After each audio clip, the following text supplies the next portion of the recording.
Welcome to this Zentangle Quickie. My name is Heather Hartwick Gladden. I'm a Certified Zentangle Teacher. And today we're going to take a look at the tangle Chillon or Chillon. I'm not sure if there's an accent where it goes. Tomato, tomato, you can say it however you want. And this is a Zentangle original tangle, so coming from Zentangle. Now this is a neat tangle, and if you are a seasoned tangler, it is probably going to seem familiar. What's interesting, there's one other one in here that I'll do at some point. At some point soon. There's a lot of kind of like variations on a particular theme, or but not quite where it's a tangulation. So I'm not sure where the dividing line was, or this one maybe came early enough before we came up with that term. But anyway, I'm gonna put in a 4 corners and a border, and there we go. Now this, and as I was saying, this is gonna seem familiar.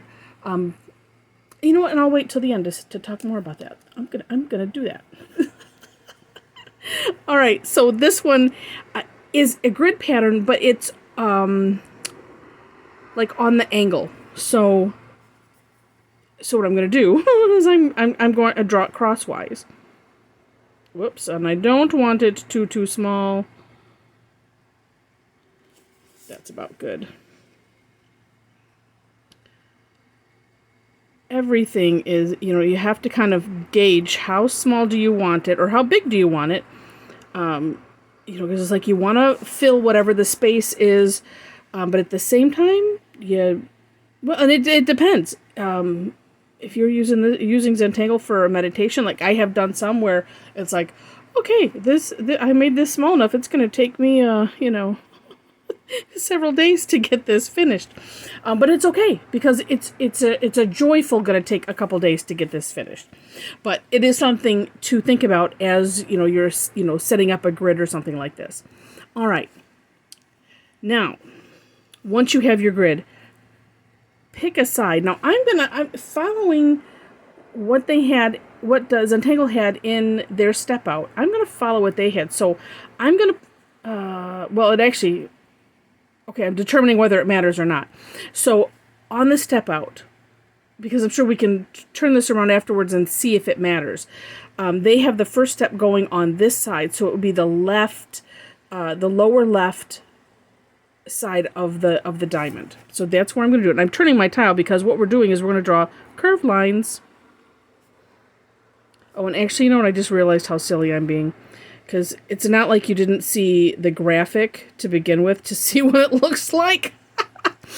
I'm going to, at some point, maybe I'll do, that's what I should do, is I'll call it Zentangle Surprise, and just put a big question mark in the front thing, and then it'll just be a surprise as to what tangle it is.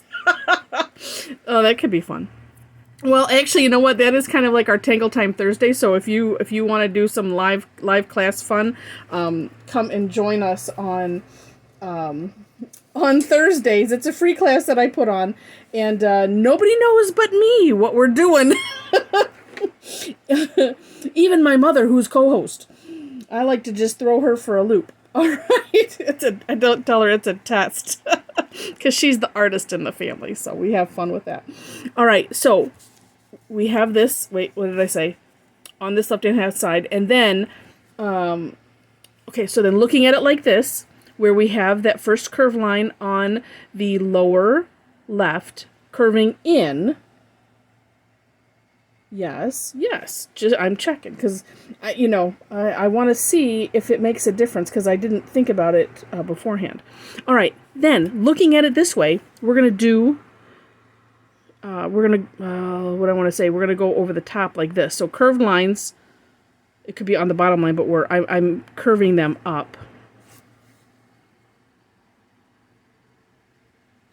And I have a certain way that my hand likes to do the curved lines, and that's why I turn it, because a lot of times I like to have that angle. And if you've watched any of my videos, you know, I'm sure you're like, oh yes, we know. But I speak to those who this is the first video that you've watched. So yeah, and I know that most of you know that. All right, I'm just going to put a little curve line there, because I'm going to imagine that my line, well, actually my line would be there, so my curve line would be there about. Okay. And you know what? That's it. That's the tangle. So what's neat is this is just like bales, except in bales we do all 4 sides. On Chillon we only how do I want to say it? Maybe I like Chillon. We only do 2 sides, but look at how interesting that is. It is super interesting how it looks, just leaving those 2 sides. Now, I did say I wanted to see if it mattered, and it might not matter which 2 sides you do. No, it doesn't. I mean, it just depends, I guess, on the look that you want to have. It does kind of have a little bit different look as you turn it, which is always interesting. This, to me, it looks like these are little individual, I don't know, like little baskets with rounded corners put together or something. And I looked to see, and I don't have the backstory on the tangle, like the name and stuff. So I'll have to see if I can find that out. Oops! And look at me, I just forgot. I forgot this one here. If you're doing like I do, where you like to do a neat border and you have these partials, it's almost like you have to really give it a once and a twice over to make sure you get them all. So that is Chillon. Now, you could leave it just like this, because it is gorgeous and it has, you know, some neat merits. And I suppose also, if you wanted to, you could, you know, color some in if you wanted to, some of these sides. All of this is entirely up to you. Now, if you do something in the middle, then it becomes another tangle, which I'll do. I might do that one soon. I'm not sure. I like to kind of, you know, not do 2 similar ones, one right after other, since I'm posting every day. But, you know, I'm going to use the good old shading technique that I use for bales on this one, which is, I'm just putting a little circle, a little daub of graphite. Well, I should say an orb, because that's what it is. It's an orb of graphite. We don't use the word circle. I'm just kidding. All right, and then we'll just spread it out a little bit.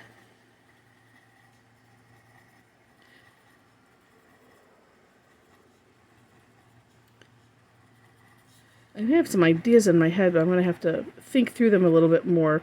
Just with the idea of this curve, I'm almost thinking I'll have to just play with it some more.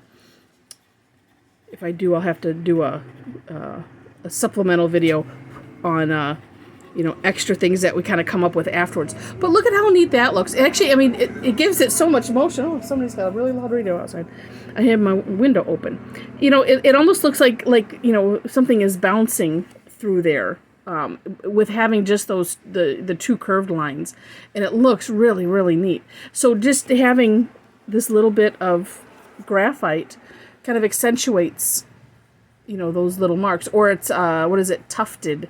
I always think of that with bales when I do the shading like this, and it works just as well. So with that, I hope you enjoyed this, and if you did, would love to have a thumbs up. If you have not subscribed to the channel yet, it would be my honor if you would be a subscriber to the channel. And if you decide to, hit the notification bell after you hit the subscribe button, so that way you can decide how you want to be notified, if you want to be notified at all. And I think that's it. Oh, in the description section, yes, I will have a link to the step outs, as well as there's my website link is down there. It's on the header if you go like right to my channel, which is like if you click on my face or my name there, right underneath this video, that takes you to the entire channel. But if you want to come and join us on a I should maybe rename it Take Your Chance Thursday. Yeah, because you don't know what tangle you're going to get. Well, I just want to explore different tangles, so I pick 1 or 2 that we can do within an hour. I have 2 different times that I do it on that day, and it's free, and it's a lot of fun. So would love to have you join us. There's more information, of course, on my website and things like that. So with that, I do wish you lots of happy tangling.